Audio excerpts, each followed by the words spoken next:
Really mean.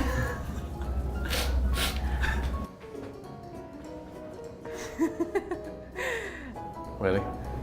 I think it just really harsh. Come on, guys. Like, it's not true. I swear it's not true. No, it's not true. Fundraising for a startup dream is the easiest thing in the world to do. That is highly, highly, highly untrue. Lies. Actually, I think in some parts of the world, namely, let's say Silicon Valley, at this point in time, it is actually quite easy, relatively easy, to fundraise for a startup dream. But realistically, unfortunately, over here, I think that might take a little bit more work. Your startup is definitely going to fail if it isn't about blockchain, artificial intelligence, or virtual reality. That's complete BS. Definitely not. It's not about the latest trend, so just don't follow it like a sheep, but try to do what and see that you actually need that technology. If your business or your startup is not about solving a problem, it will fail. You can't succeed in the startup ecosystem if you don't use the words innovation and disruption. Obviously not. Yeah, come on. You need to add 10x to that. You need to add. Underutilized. You need to add smart. Not necessarily true. It's also about opportunity and making a difference. You need to add asset light. You need to Gap- add, you know, gap we're in the market. Or no, we're the Uber of, or we're the Airbnb of. Number 4, if you aren't hustling or grinding or using buzzwords when it comes to your startup, you're not a real entrepreneur. Have you actually seen Steve Jobs speaking about branding, Mark Zuckerberg, Bill Gates, or Oprah? If you're a founder, you're not going to make it if you don't fundraise millions, so you can pay yourself a massive salary and retire early. That would be quite nice. That's absolutely not true. As a founder, I don't even get a salary. That is basically the dream, I think, of every entrepreneur, the big bubble.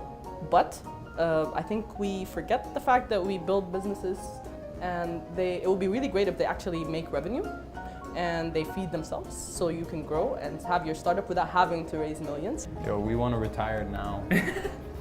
Bahamas. True. Sleep is for the weak. Hamza doesn't sleep. Yeah, I don't sleep. I sleep like 12 hours every 2 day. hours. It evens out. So he sleeps for me.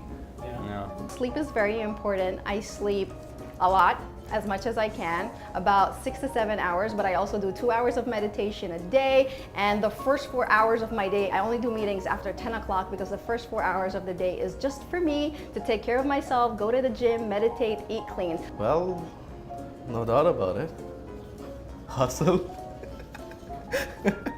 If there's anything that I've witnessed personally is that if you think that this is true, it's gonna start impacting your life, your relationships, how you feel, and everything. Women don't know how to build successful startups. Why even try? I think women are just awesome, and this doesn't even, you know. Why? You're talking to the wrong people. That's not. Yeah, inappropriate. Okay, next. Come on, that's rude. Yeah. Women don't know how to build successful startups. Why even try? You. If your startup goes bankrupt, just start another startup.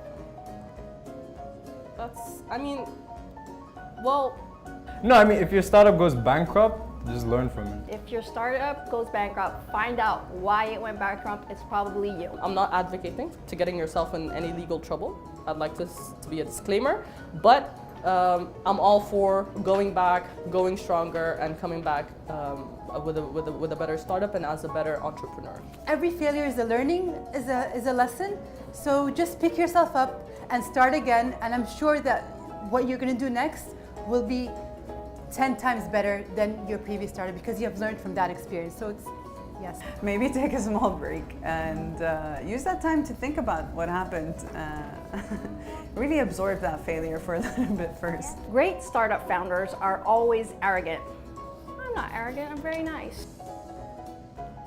I completely disagree with this. I think the key to being a good startup founder is actually to be a yes person and to actually be kind to others. So I completely disagree with this. Me too. I think the most successful people I've met have actually been some of the kindest.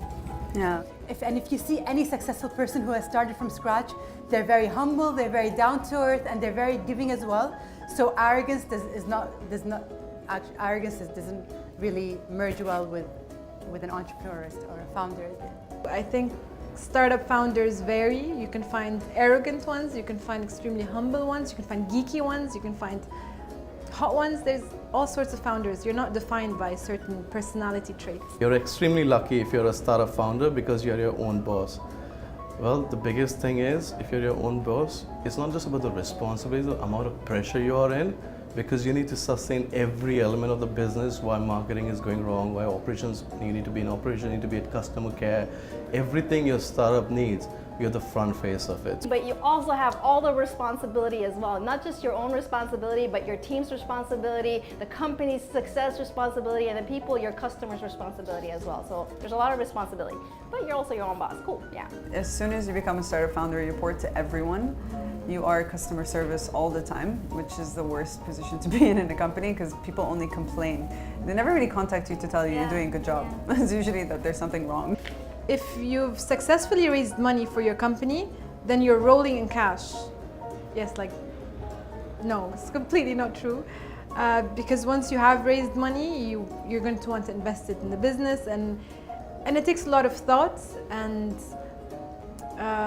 looking at statistics and data, knowing where you're going to invest that money in. So you're definitely not just rolling in the cash. And most likely after you're raised, you're basically struggling to meet all the things that you promised your investors you would do with that money.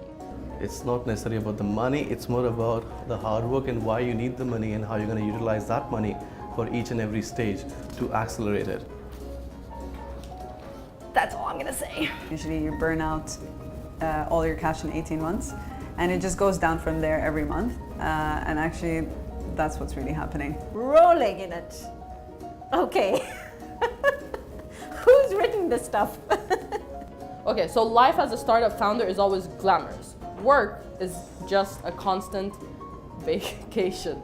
Only if your constant vacation means staying up till 2 a.m., working on your weekends, working on every single possible holiday that you can think of, and being broke all the time. If that's what a constant vacation is, then welcome. It could be. I'm not gonna say no because I play hard as well as I work hard. I don't do this, I gotta grind and don't have any time off. I actually schedule my time off first, or my week, I have a lot of playtime. My life is so far away from that. I think when you love the work you do, it doesn't feel like work. So though it's not a vacation, if you actually are loving what you do, you could be doing it 12 hours a day and not really feeling it. But I wouldn't call it a vacation.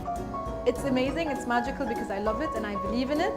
But it's not a constant vacation, not even close. I don't think you get any vacation. Startup founders are overly sensitive and can't handle the truth. Oh, that's so true. I hate it when people tell me the truth. To be honest, I think there's a little bit of truth to it. Not because they're overly sensitive, but I think they can't handle the truth because they're really married to their startups. They're really married to the idea, they're really passionate about what they're doing. Who makes up? Some of them are very sensitive and we just have to be very diplomatic about how we give them feedback. Kind of they are oversensitive. So that one, I actually think there's some truth in it, because some of them are very attached to their ideas, and that's understandable. They're very passionate about their ideas. When you first start, because your startup is your baby, but as you grow, you learn to take constructive criticism and you take that on board, and it actually helps you grow. As a startup founder, you get to pick your own hours and you must have a lot of free time. Okay, you do pick your hours, but you don't have any free time, because if you actually allocate your time wisely, you're always going to be busy doing something. It could be playtime, fun time, but you don't have a lot of free time. That's a fallacy. I really, really, really wish this was true, but unfortunately you have this much free time. Zero. You're always working as an entrepreneur. Even if you're doing something else that's completely different, over here is always thinking about what else can I do for my startup? How else can I improve my product? Something that I realize about startup founders is when you think you have time, you actually have no time. And then when you think you have no time, you actually have a little bit of time. So actually you never have time. So Those hours generally fall between 8 a.m. and 10 p.m. So the rest of the time that you have is, yes, generally a lot of free time. Absolutely not. We literally